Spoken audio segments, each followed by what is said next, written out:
Okay, so welcome everyone in this very special TrekSolation group chat where we join together with Starfleet finest to bring you joy and laughter in this difficult time.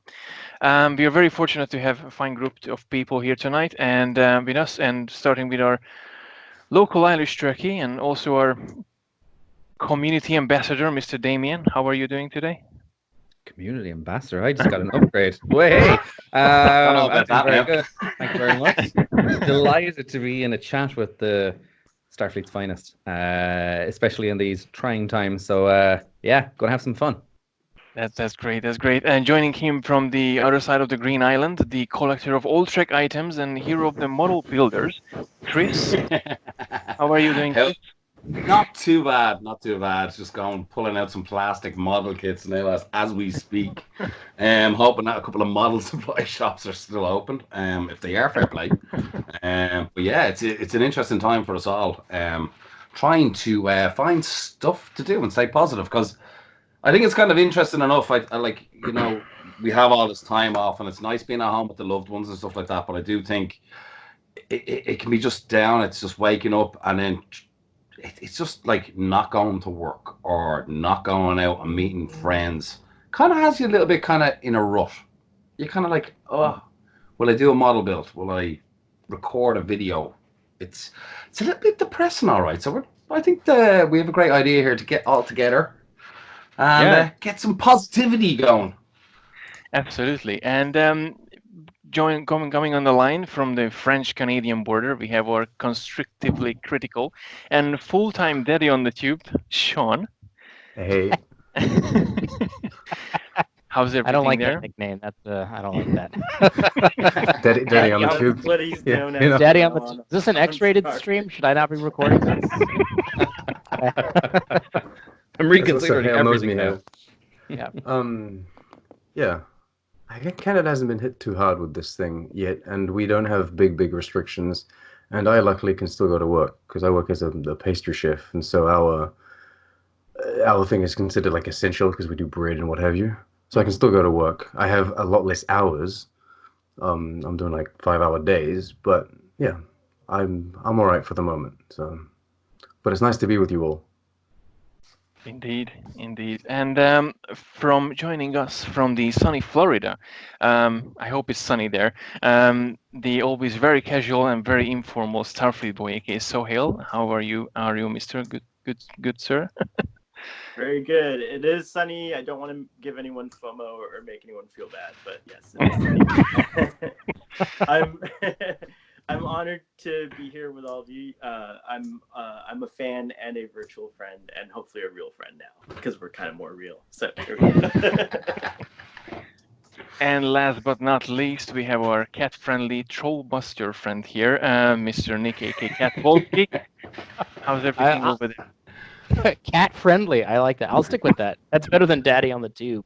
I think. That's this video's getting flagged, by the way. It's not staying up for long. I'm doing great. I'm not a part of the isolation team. I'm still forced to go to work. I'm working full time. Just because the nature of my job requires that we're still going to work for now, at least. But we'll see what happens. Who knows? Things could get worse. Hopefully not, though. Hopefully things continue to get better. But Your president seems to say it's fine. yeah, I mean, the Okay. current official line is that it was actually fine months ago, and this is all because of George Soros. It's all a geopolitical issue, and he's just poisoning the water, turning the frogs gay or whatever the new term is. I don't know.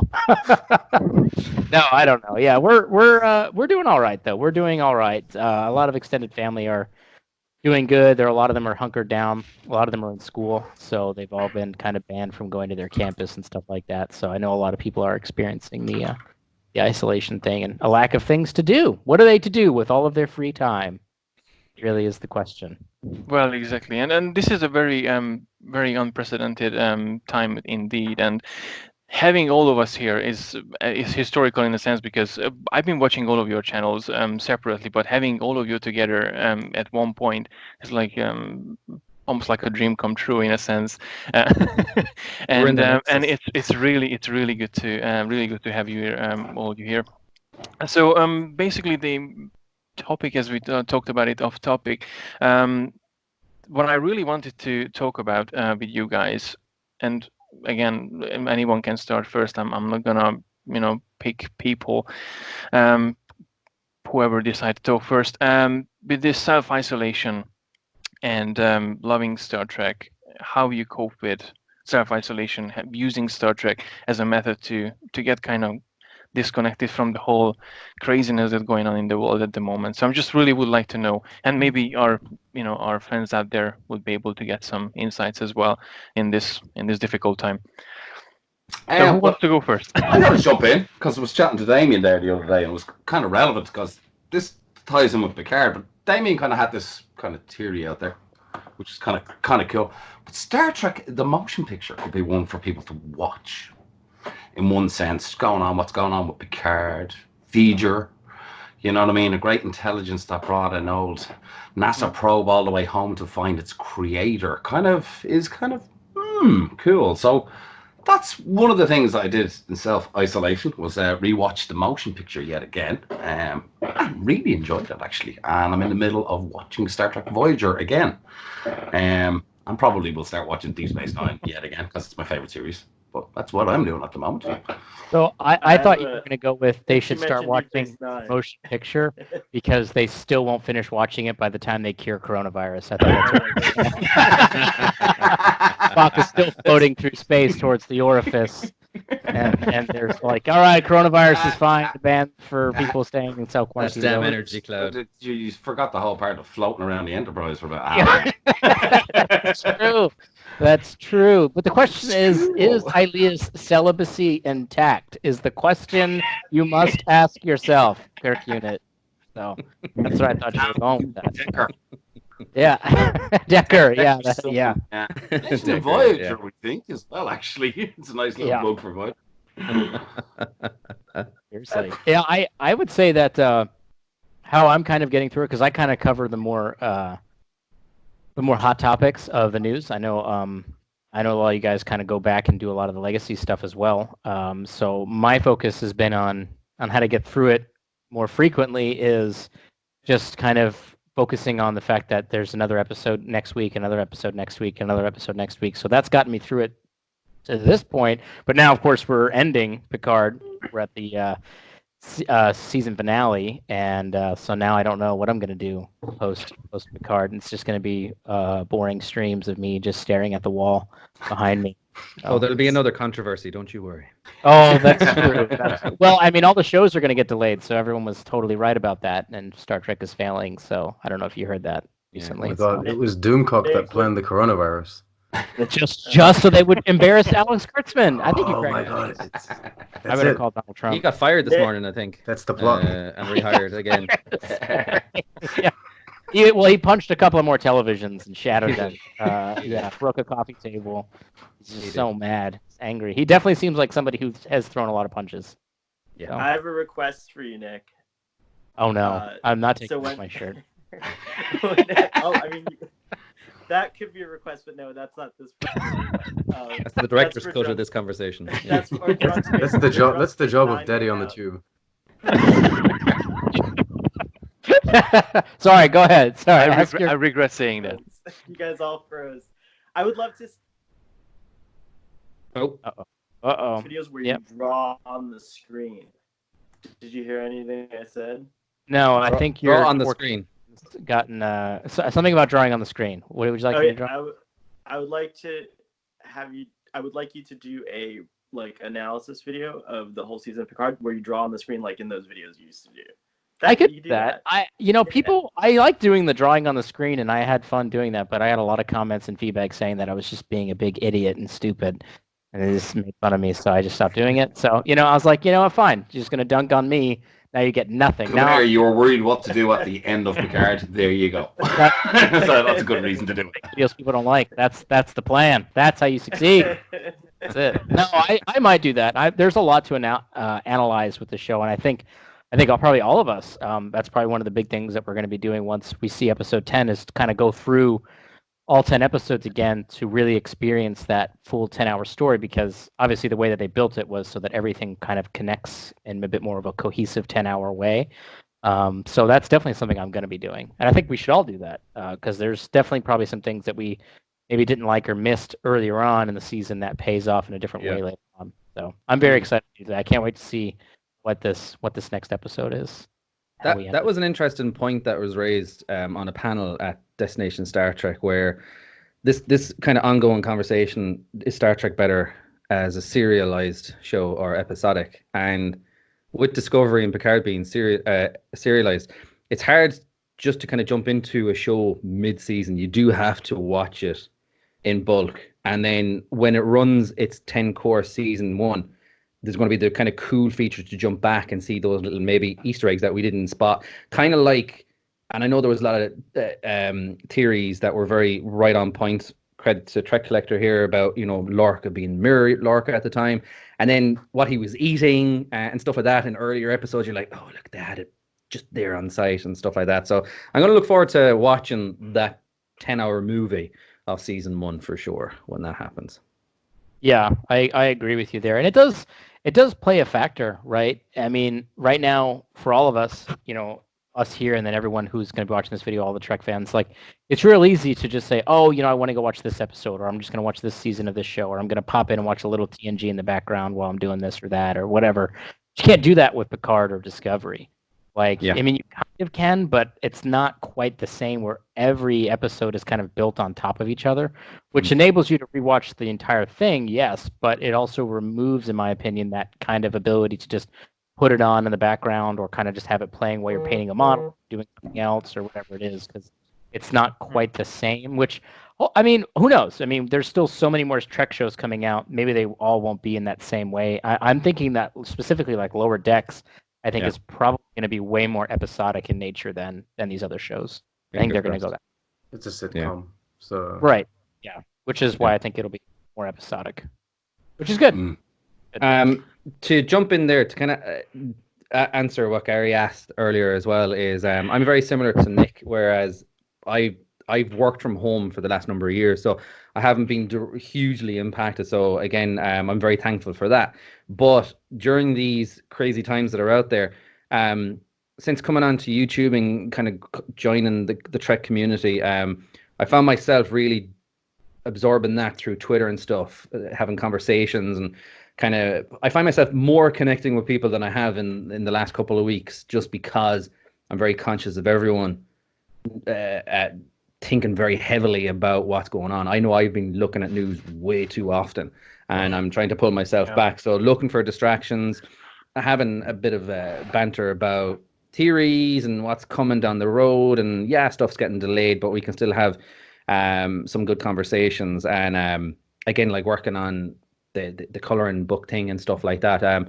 It's just it's a series of little things that I find myself kind of doing, and hopefully continuing over the next couple of weeks as well, as we all stay safe and sound and again socially distancing. But I've been having a laugh with my friends that I've been practicing social distancing since for the last 5-6 years, so it's not much of a change. But listen, that's another story for another podcast. But there you go. on a great point that you guys mentioned earlier on is like kind of like we're not really used to this in Star Trek since Discovery, and like I think Deep Space Nine was one of the ones that each episode tied into each episode, which is the way TV has mainly gone. But like in saying that, going back, and I do agree, going back and looking at season one again of Picard, there is going to be so much that we're going to miss out. The little links, the little seeds that have been planted between each episode, which becomes more obvious when you go back after seeing episode 10. Right. Like I remember going back and watching Deep Space Nine, and remember watching it live on air. So like whatever day, I think, I can't remember, was a Monday or a Tuesday, and sitting in every night. And then when I did DS9 rerun, like I found it very hard to believe that the Dominion was mentioned in season one with Quark and Chula Berry Wine and the Grand Nagus, and you're like, wow, well, that was there all along. And I think sometimes that's a great thing about TV shows being built this way, is actually going back and rewatching. So I think as much as we're all going to be disappointed Thursday midnight, Friday midnight, whenever we're going to watch Picard, I think there's going to be a lot of us going into self-isolation anyway for a 10-hour period and watching all these together and going.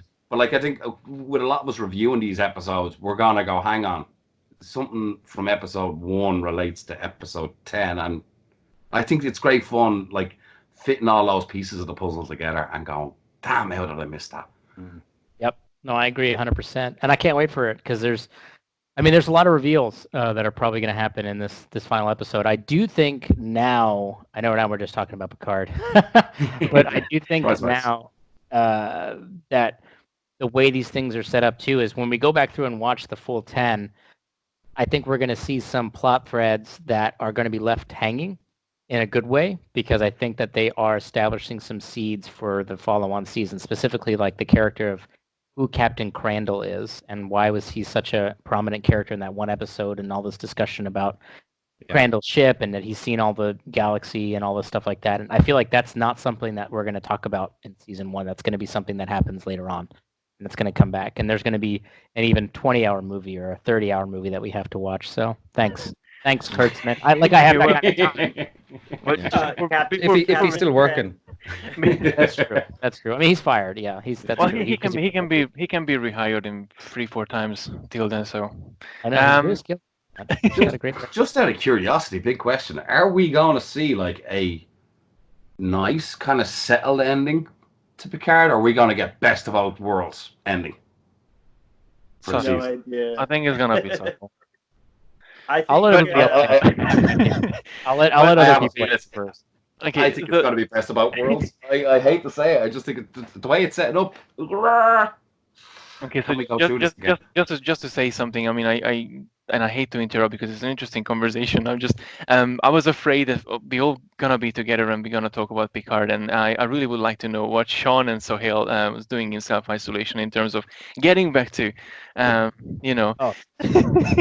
We went way off that Picard tangent. Sorry. We'll get back to the question though. We'll get back to Picard as well. It's gonna be informal and casual as well, just as Starfleet Boy podcast and other podcasts as well. But you know, you're such a good moderator, Gary. Thank you. I will just say that you gotta hire him for Starfleet Boy. Like in the Democratic debates, I'll take my moment on stage to say that Captain Crandall is Riker and Troy's Section 31 handler.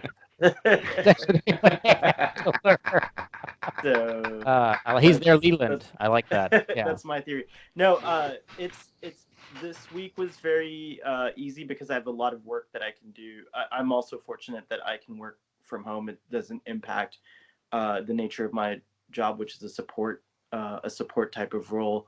But it has been weird because I do experience a lot of health anxiety. And so just like a sneeze in the morning, which could be an allergy or something like that, drives me bonkers. So Star Trek has definitely been a way to like kind of disconnect or like, forget that for a little while. Just to give you a little background, I live with my elderly parents, so you can imagine that there's a lot of like nuance there to that kind of dynamic and what, how often every time I go to the grocery store, it's like a risk of bringing COVID-19 into our home and potentially impacting that. So yeah, so it's been tough, but Star Trek and you guys is what like totally like makes me forget that. So doing a lot of these virtual type hangouts is honestly like the best thing for me, and I think for a lot of people too.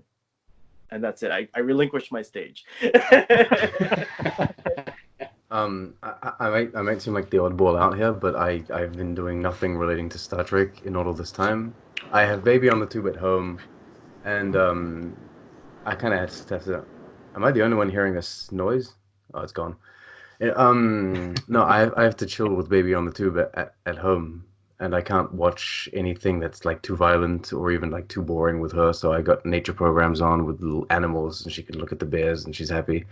And then I try to turn off the TV and then playing games and what have you. So yeah, that's what I'm doing. This is what happens with me sometimes. How many dads have in here? This is getting out of control. He's gotten big. There you go. Oh my God, he speaks now. Oh, he speaks. Soon you're gonna have a co-host in your channel, Damien, doing all the unboxing. He's saying hello, by the way. I had him on mute there for a second. You gotta go, buddy. Damien's daughter was a Um, good co-host for a while. She was. Actually, I did a conversation with PJ. I think it was yesterday or Friday. So we did like a complaint conversation where we just complained about everything that we didn't like about Picard. That was the venting moment. There were many things. Cathartic. Yeah. There are many things that I enjoy with Picard, but there are other things that I don't, and so that was the moment where we just kind of complained for an hour. That was nice.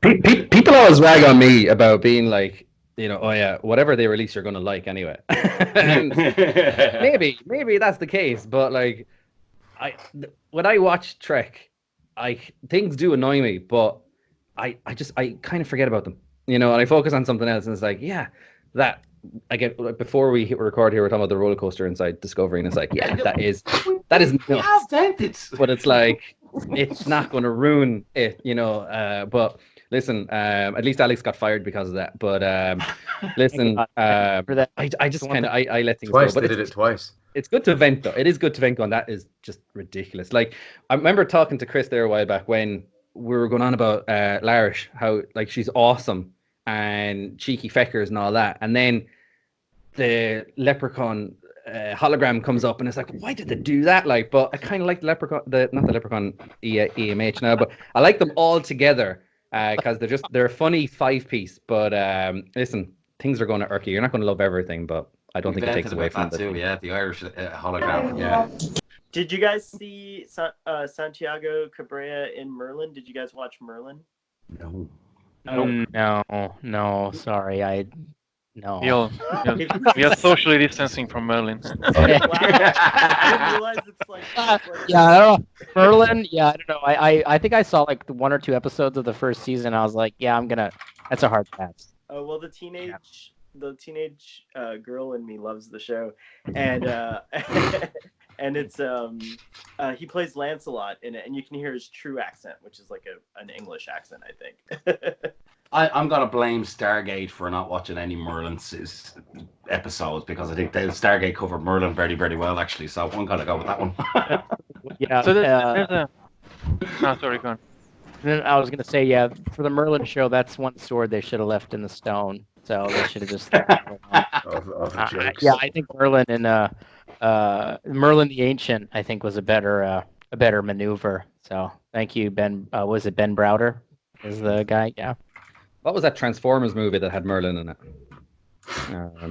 That was Last Night. That was crap. Anyway, To the moon. yeah, something like that. I'm going to step into the role as MC because I just want to ask Gary, what are you doing, buddy, in this isolation-ish era of madness? What are you doing to distract yourself and occupy your mind? Probably. Okay, I'm gonna be really cheesy and corny here, but I started rewatching DS9. For some reason I find really big satisfaction watching DS9.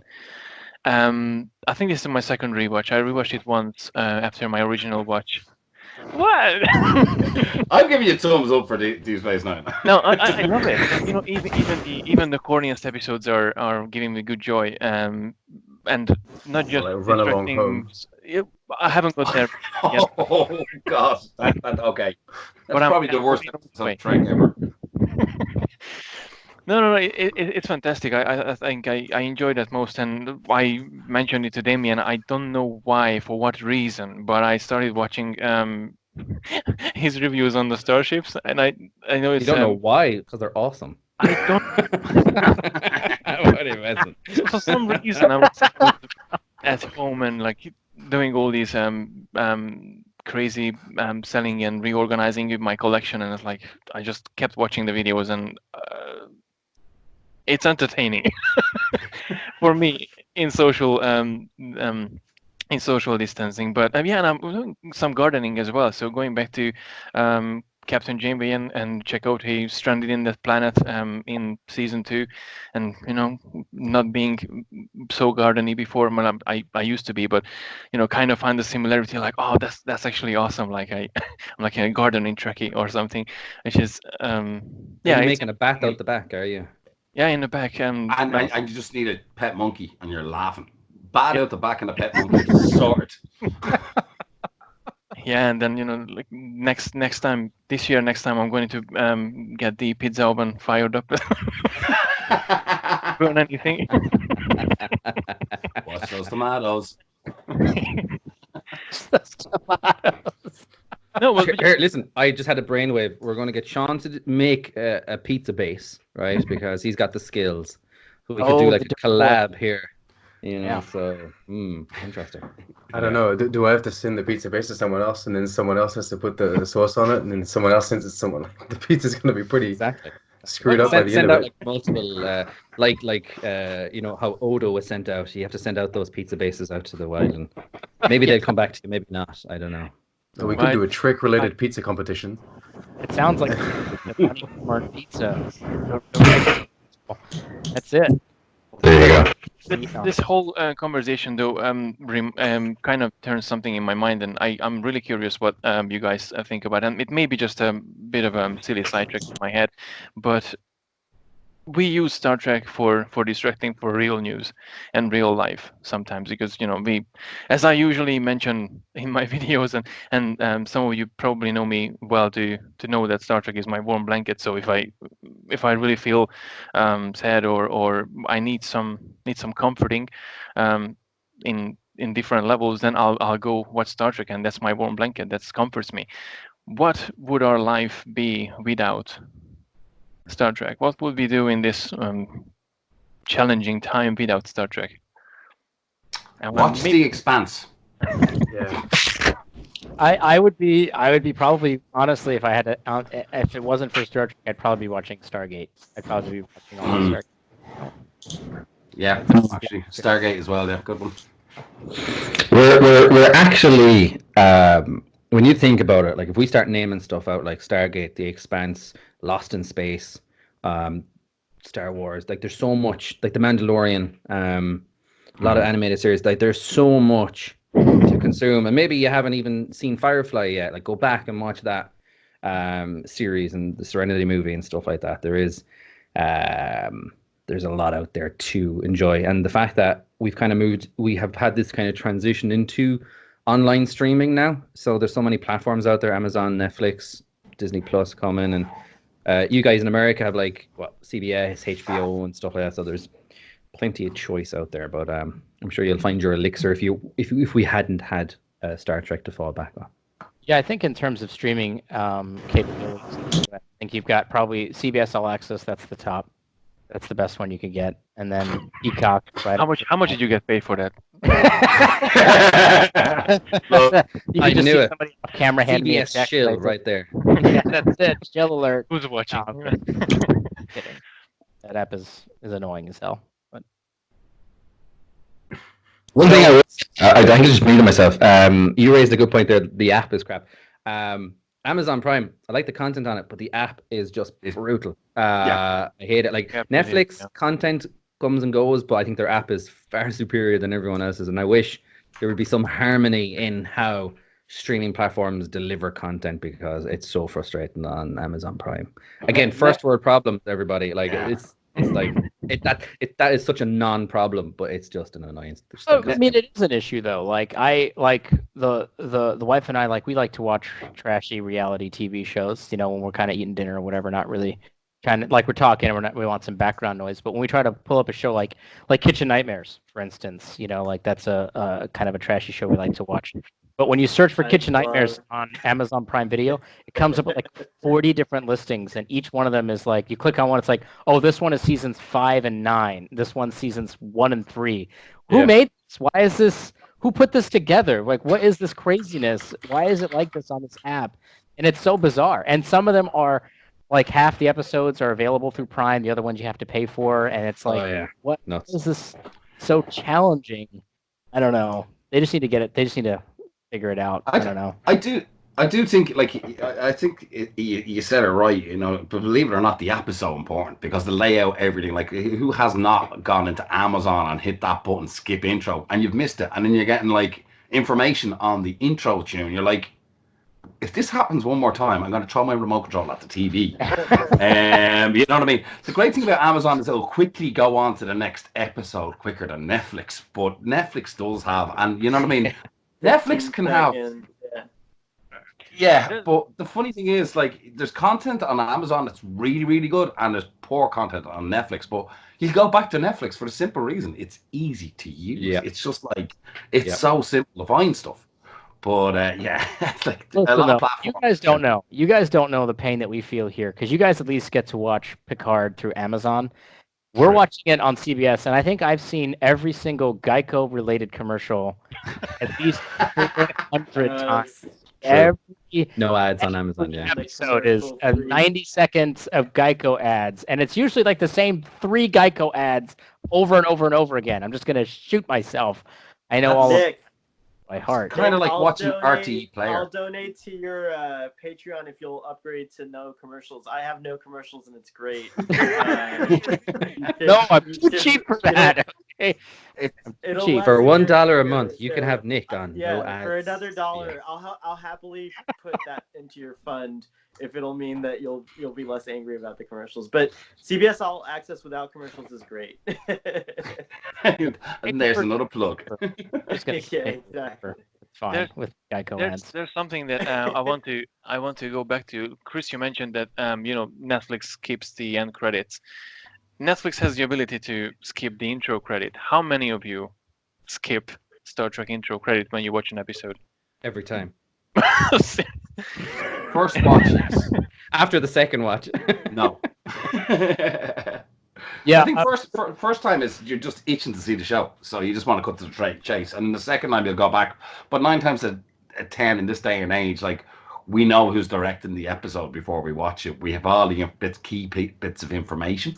So normally 9 times out of 10, first watch I will skip the intro. Second, I will leave the intro on just to see what's going on. I find That's myself interesting, watching actually. Voyager's intro a lot because I like the music. That's the only reason I do it. Though. Yeah, I super. was just going to ask that question. What's everyone's thoughts on the intro music for Picard? I love it. yeah. I'm Let's not a get fan of it. on that. Hit it, Daddy, on the tube. I'm not a fan. The interesting How thing many is, baguettes out of I gonna tend get to so s- much I, backlash I, from- I tend to skip every intro on every show, but the Star Trek shows specifically, I leave them on because then I get hit by Baby on the Tube. She wants to listen to the Voyager music, even Faith of the Heart. She's like dancing, so she likes it. She wants to listen to all of them. Star Trek Picard is the only one that she like dismisses. She just leaves and does something else. So she's not enjoying the Star Trek Picard music. I leave it on just because I don't have a skip button, so I'd be trying to find where it ends. So I don't do that. I just leave it on, but I don't watch it. And Gary, you mentioned that you were spoiled that 7 of 9 was going to be in that episode where she appeared because you saw that it was guest starring Jerry Ryan. But that's the reason why I don't watch it.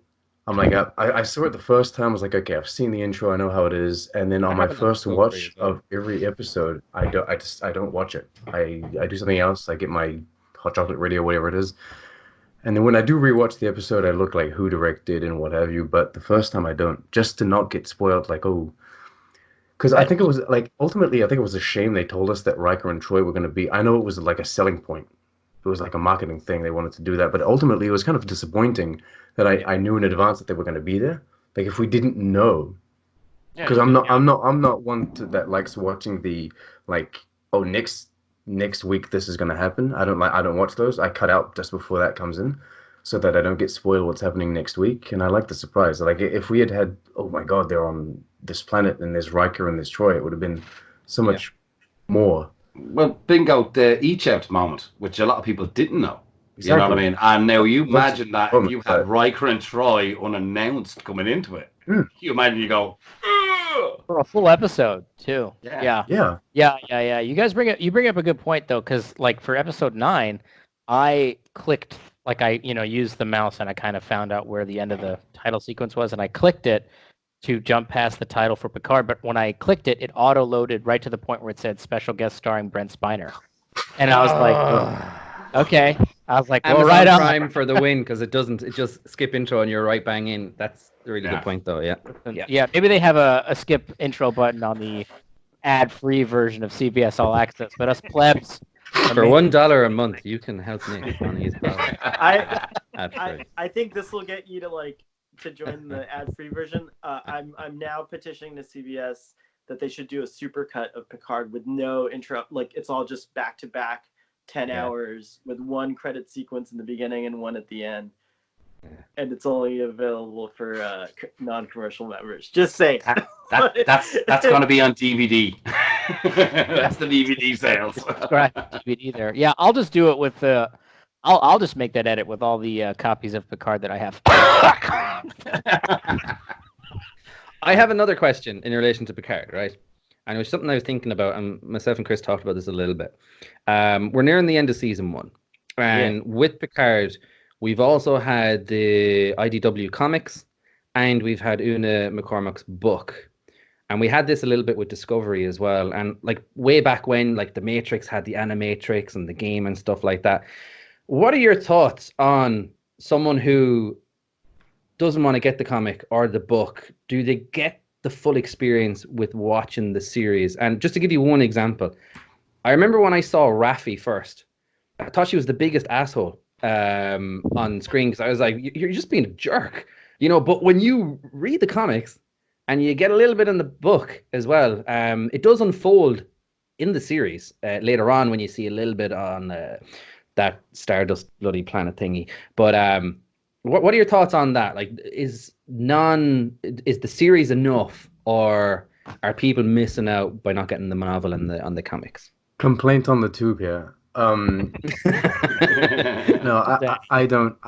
I think that it's great if it adds kind of like additional information for those that want to invest even more. Like for someone that wants to read a book or dive into the comic books, I think it's great that they have that option. But I don't think that the show should suffer, or like information should be withheld from the viewers of the show for the purpose of, you know, those books. And I don't want to be the one that brings up canon or whatever, but these books, like they tie in, but they're not necessarily part of the official story, because as we know, like the books, you know, they always undergo changes, or there's new books that'll come out that'll kind of disprove them or whatever. So I think, like I haven't read them. I'm interested in seeing if the Countdown comics are like worth it. Maybe I'll go out and buy the Countdown comics and just read them. No, Nick says no. I got All them right. on sale. I For got my a review. euro, you know, of it. Yeah. All right. I found them free online. But yeah, I think that, I don't know. It's strange because I know Star Wars does this a lot. Star Wars is like, if you want the full story for like the Skywalker saga, you got to read these books and play these games and what have you. I don't like the cross media thing. Like if I'm watching a TV show, then I like all of my media to be like the TV shows or the movies, and I think that's good. If I'm reading books, then I don't want like shows to necessarily like, I like the books to be the books or the comic books to be the comic books. That's just me probably, but that's how I would say, as someone who's watched the series, read the comics and the book for Picard, I would say that it doesn't hurt the experience of the shows. I would say it only improves it. The only character, in my opinion, that dramatically improves overall is Raffi. That's the only character from the book that has way more substantial character development, and then it connects back to who she is in the show. But even just looking at her character from the show's perspective, I don't think it's necessarily the worst thing in the world. Like, we understand it very clearly. She was served with Picard. She got kicked out of Starfleet. She had like this weird conspiracy thing. She's got a substance abuse problem. She had a troubled issues with her family and her son. Like, I feel like we've got a lot of it there, but there is more in the book. That's the only character I think that really super benefits from it. But yeah, I mean, like even the comics which is essentially just the origin story for Larissa and Jaban. Yeah. They don't necessarily, like, it's not something that you absolutely need to know. Like it's just they're there. It's just you don't need to know.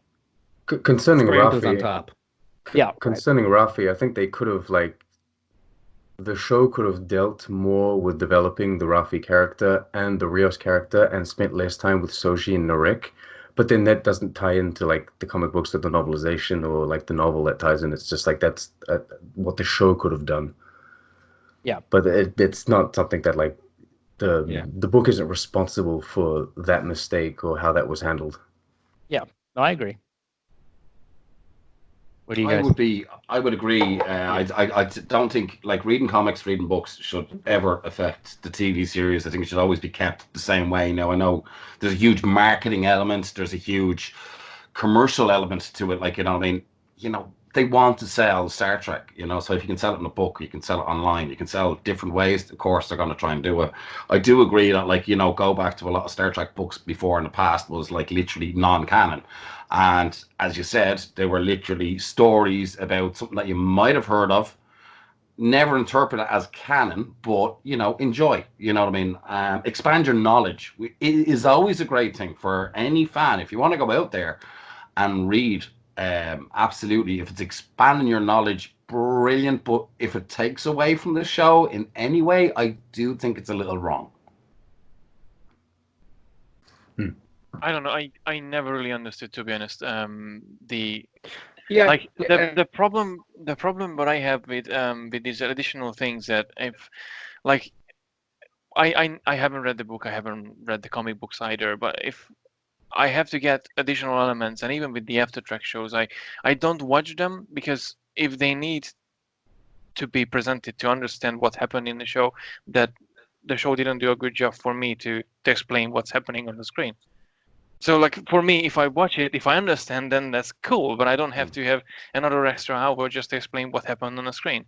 And that's why I love. I have fond memories and love towards the other shows because I sit down, I watch an episode or two or a season, and I understand what I was watching.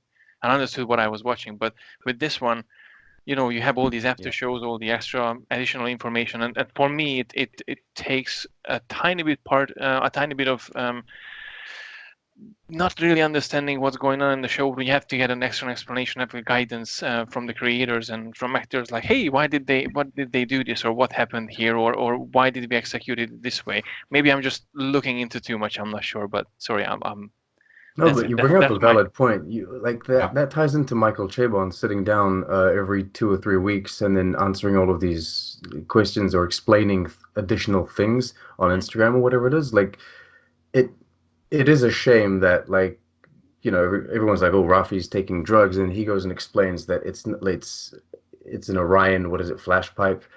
And so it Yeah. ties in. It ultimately ties in very well with the show. Like Orions, we know that they're kind of like pirates of the galaxy. We know that they smuggle drugs and that they kind of truants.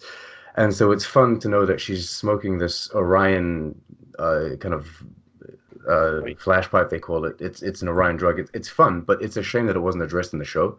It's a shame that he has to come on social media and then talk about it. And at least Rafi can handle it better than Tilly. That's true. So what I was going to say is I feel like this is a But I think what you were. natural. Oh, sorry. Go ahead. I was going to say is I feel like this is kind of a natural progression of Oh no, you fire away. content. Sorry. Where I feel like because the cinematic universe did so well, right, and that was such a formula that worked well for Marvel, and everything's like super connected.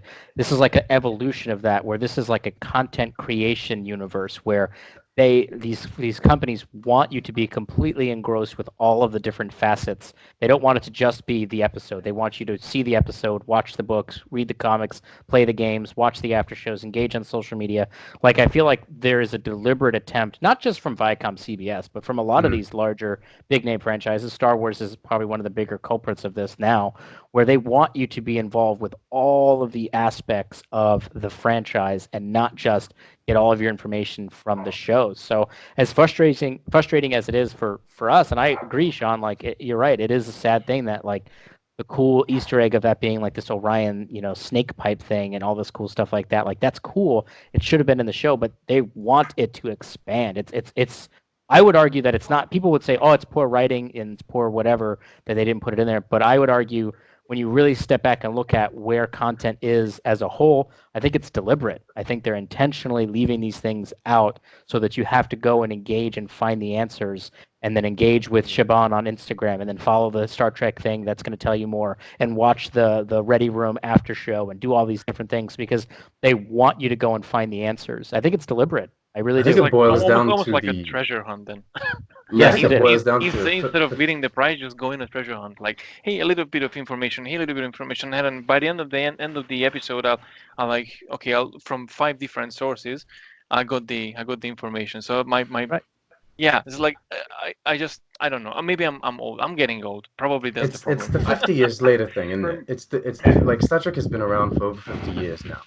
If you take the MCU as it is, like the Marvel Cinematic Universe, you can watch it now, and then like in 25 years or 50 years, you can watch it. All of the information that you need is on the screen. Like the only one thing that has ever been added to the Marvel canon is that the kid in Iron Man 2 that Iron Man saves, they just retconned that was Peter Parker.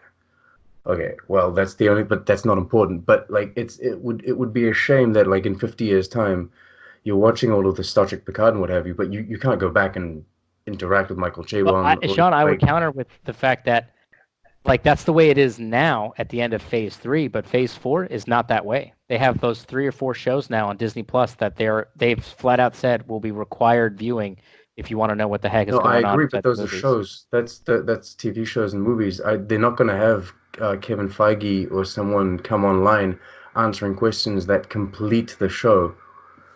Well, I mean that's The just way one way to Chabon do is it. I'm doing. saying that what their Star Trek is doing, and really Star Wars is what they're doing is different. It's an evolution Hmm. of what the cinematic universe is. Not doing it exactly the same. I think that they're trying to change the way that they keep that kind of content engagement going. It is different for sure. I don't think Is Kevin is Feige it would be is doing it what because they're Chabon's doing. compensating for Yeah. I'm going to be really mean. Is it because they're compensating for subpar content? Instead of putting out like just excellent content that you don't need Oh, I'm extra gonna weigh in. engagement for, you just All watch right, it. yeah. All right, go ahead, man. You know what I mean? Yep. Go Right. ahead. Well, just to kind of be devil's advocate in between the two of you, I think both of you have very valid points, but also the big kind of factor to consider with Star Trek is the um, the social apps, that there is this access to this huge fan base that are constantly asking these questions.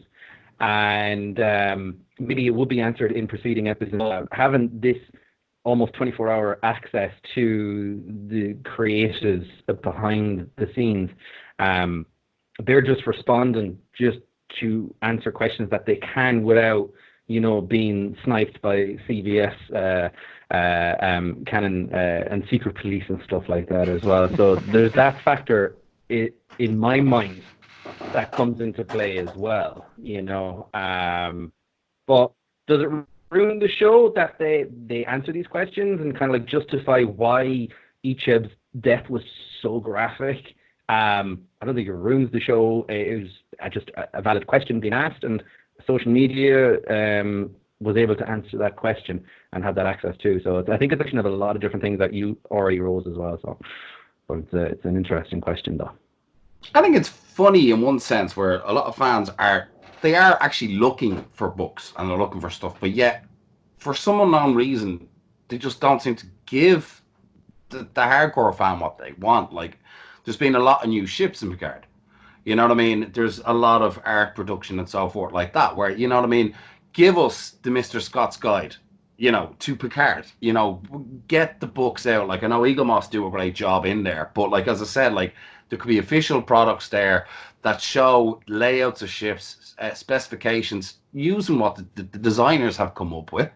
You know what I mean? That kind of stuff has always fascinated me more so than say a writer or a director going off in their interpretation of, well, what should this have meant in an episode. Like I do think, and I do agree, you should be able to watch an episode and walk away from it and get it straight away. But there's other cool stuff that they can actually home in on. Give the fans something a little bit extra that they want. Because look, at the end of the day is we're sci-fi geeks, and you put out a book of a ship in front of us that's new, and we go, oh yeah. You know what I mean? That's Right. just my interpretation. No, And I think totally you're right. agree. Yeah. Yeah. Sorry. No, you're good. No, we're both agreeing with him. Yeah, you're good. No, what I was saying that with Voyager and DS9 and even Enterprise and even in TNG at some level, we got these behind the scenes and how made it how it's made episodes and documentaries. They were fantastic. I still love them watching them. I didn't even know I watched them like a million times, but I still go back and watch them because it's always fascinating to see, and that just adds to the magic that you see on the screen. But with all the we have the information from various sources.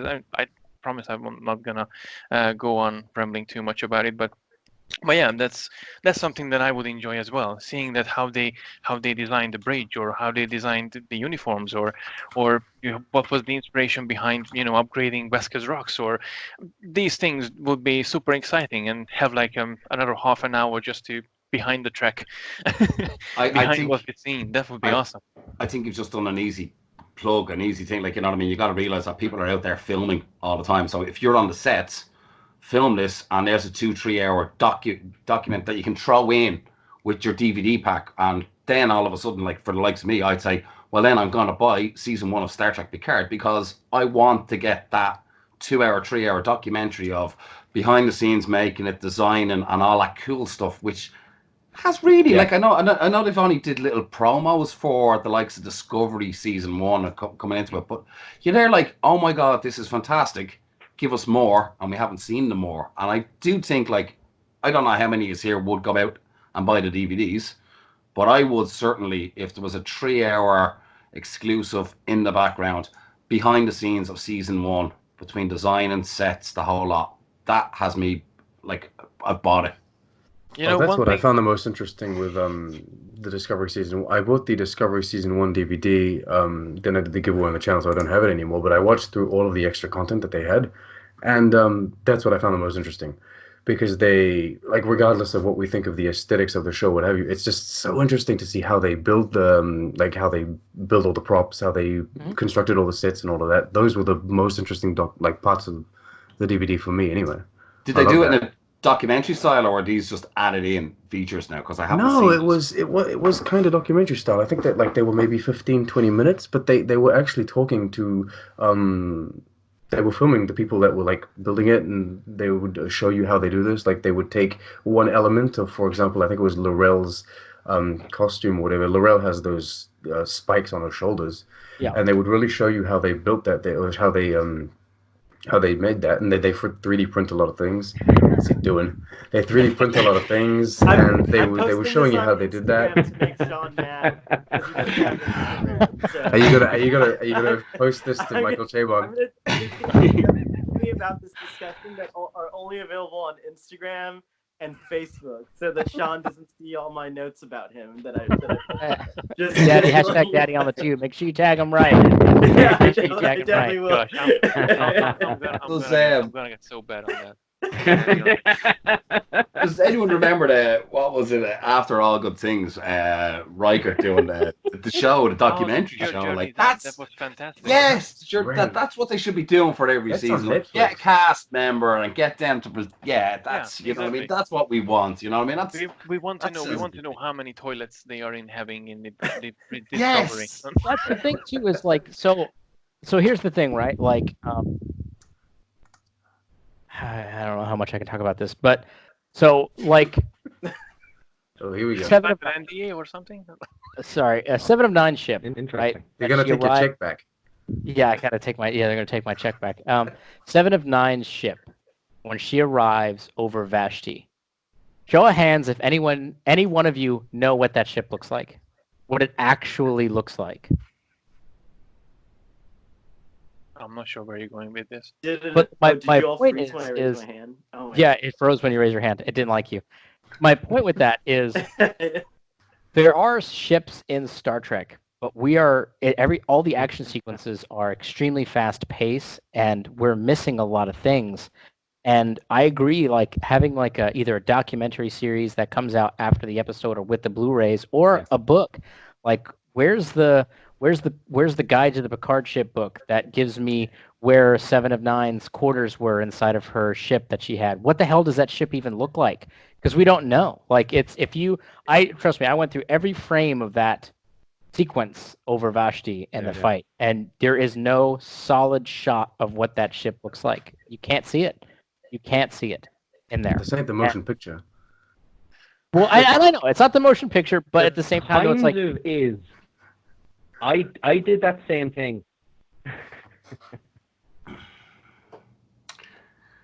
I don't Sorry, think go I was Oh, being you're cheeky good. when I raised my hand, but I don't think that they like it's like I don't an example I guess I could use is like one of these like ships in Next Generation that were like frigates or like supply ships or whatever that like came up every now and then. It's like we still didn't get those in technical manuals. Some of these ships they're just like left up to your imagination. So I don't know if we'll ever get to see it, but I did pause. I wasn't told to study as much as I could and glean as much as I could about like the configuration of her ship and stuff like that. So I did nerd out a little bit. Oh, we'll get that ship. Trust me. Eagle Moss has already got it. It's true. Yeah, I'm sure Eagle Mosses have it, and that is part of the expanded piece. But you're right to say like there is, and I actually made like a video a while back where I kind of criticized the way that they handle the Star Trek franchise, and they've gotten substantially better. They've really gotten better at the geo-locked videos. They've gotten a lot better about that. They've gotten a lot better about their social interactions. They've gotten a lot better about the Ready Room show, which is way better than that disaster Facebook Live show that they were doing after Discovery season 2. They've gotten better. It's definitely gotten better. They did a properly timed release of the new episodes with the Star Trek Online game. Like they've gotten a lot better, but there's still areas for them to continue to improve, and which is good. Which to me, I feel like that means that they're listening to feedback and they're understanding where they're lacking. So hopefully, within the next year or so, like the conversations that we're having right now about where are the books, where's the information, why aren't we getting it firsthand, like what's happening. Hopefully, they'll get better at that, and then this process will kind of be a thing in the past, but they're kind of trailblazing. I mean, yeah, it's like Star Wars does this easily, but they have Disney behind them, and Disney just has stupid money, and they can do anything. Whereas Viacom CBS, his share price I think is like Yeah. at $20 right now, and it's not necessarily indicative of how much money they have in the coffers, but it's not Disney, it's not Disney prices, Okay. Oh, well, Disney I have like 7 movies that cost 200 million just sitting on shelves that they can't release at the moment. yeah, So, they'll move on. They're like, just let it sit in the shelf. It's yeah, fine. it's all right. and on that note, I know I mentioned every one of you that if this conversation would be about an hour or so, just to keep everyone within normal parameters, and I hate to break in with bad news, let's say, to kind of direct this over to the end of the conversation. But I have a very interesting question towards the end, and we touched into social social disconnecting from everyone in this difficult time. What I would like to ask from every one of you, um, as a closing statement, when you were a kid and being at home and distancing, just as you had some time in the weekend, then you had some time to do some Star Trek stuff. What was the one thing that gave you the most joy on your own space when you were at home alone when you were a kid?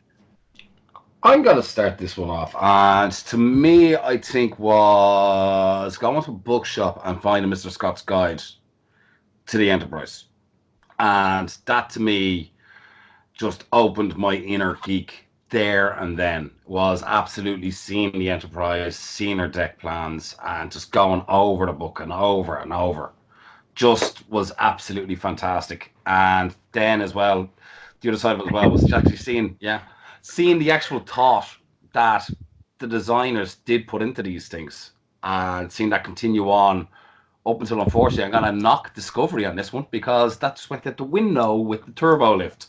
But the thought, you know what I mean, of scaling these models down, having these corridors, and so much information backed in there. So that's Yeah. me. Who wants to go next? Nick?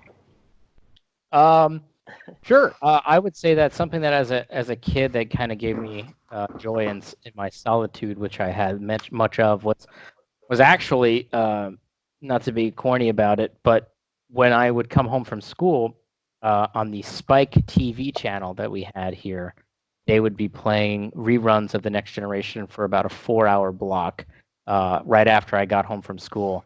And one of the things that I got very, very much in the habit of doing is coming home from school, immediately turning on the TV and watching a few episodes of TNG, and they would play them sometimes they'd play them in order, and then sometimes they'd play them out of order. So sometimes you'd get like a season 1 episode, and then a season 5 episode, and then a season 3 episode. So it was like kind of like, okay, without the full understanding of where this is, because they were all reruns at the time, you had to kind of like figure out, okay, it was kind of a fun game to figure out, like, okay, did this happen before this event or after this event, or what's going on here? It wasn't quite as bad as like Enterprise was, when it was serialized, but it was definitely a lot of fun, and I did enjoy that quite a bit. That was something that I kind of just did on my own and just really enjoyed doing, and I've kind of grown up. Mr. Sohail.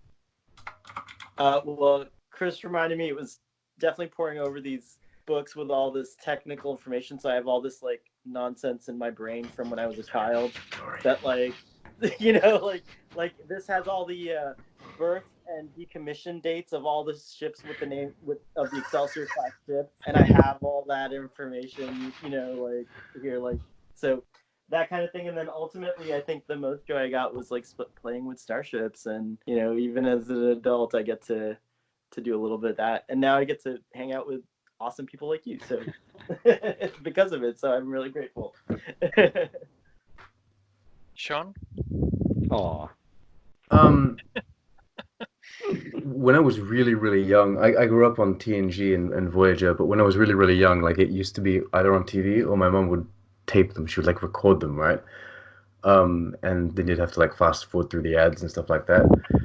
And then one day I don't know what happened, but she decided to start buying DVDs.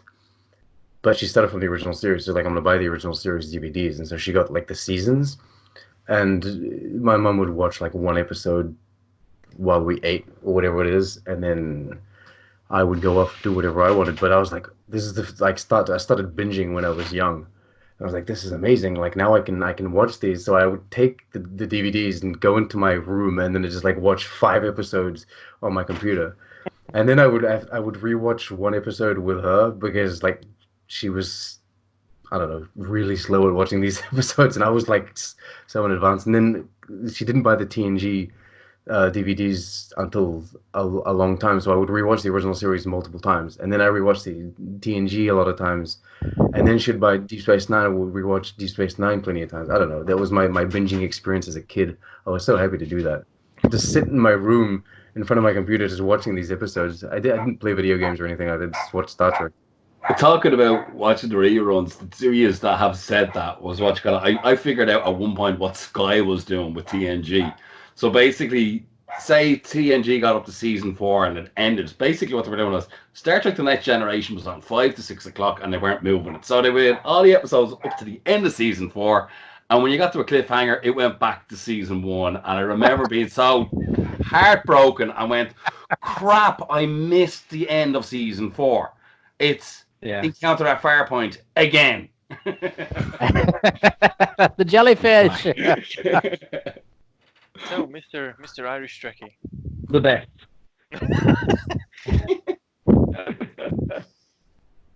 You've kind of really gone the gambit of Star Trek, and I've probably done a little bit of everything that you've all done. As a kid, I probably would have lost myself in drawing and Lego, to be honest with you. That's where I would have gone, kind of doing spaceships and stuff like that. But yeah, listen, my introduction was TNG on Sky, and just slowly absorbing that, not knowing what the behemoth it would become in my very busy social calendar. But no, it's been a fun ride. But yeah, anything sciencey, NASA, and just doodling on a pad somewhere, which I translated over to an iPad. So yeah, I was kind of thinking of tech and gadgets and gizmos and all that jazz. So and trying to build stuff in Lego as well. It's always a great idea.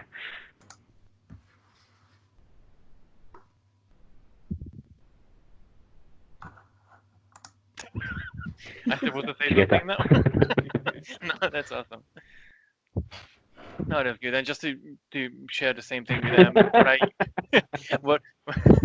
what I used to do when I was a kid, and I still have quite a lot of them. I often ended up drawing myself, and I got to the point when I think it was because my first introduction was Voyager, and then slowly migrating into the S9 and Enterprise. Funny enough, I didn't get to TNG after like I think first or second season of Enterprise, and TOS was the last Star Trek I watched. But I remember when I was at home, didn't really have too much friends, and but I did a lot of times. Had loads of paper, and I, going into art school, I kind of started developing my own starship with some interior designs. It's like it's really cheesy now thinking about it, but I still have the original drawings that I did. I might at one point I do a video about it or something, but it was super awesome, super fun. And I remember once I designed a ship that was kind of a crossover between an NX and a Sovereign class, and I was fed up at one point about Enterprise. Not sure what happened, but I tear apart the drawing and I chucked it away until 2 days later. I was like, where was the drawing? And I taped it together, and I still have the tape together side view of the ship that I drew, and I didn't like at the beginning, but I love it so much. So that's what I've been like, creating my imaginary Star Trek world when I was a young lad. All right, well, that's awesome. It's again really nice to see all of you and talk about things and Trek and our memories and everything, feelings. It's really nice. Thank you very much for all of you to joining me, us, this whole community, and live long and prosper.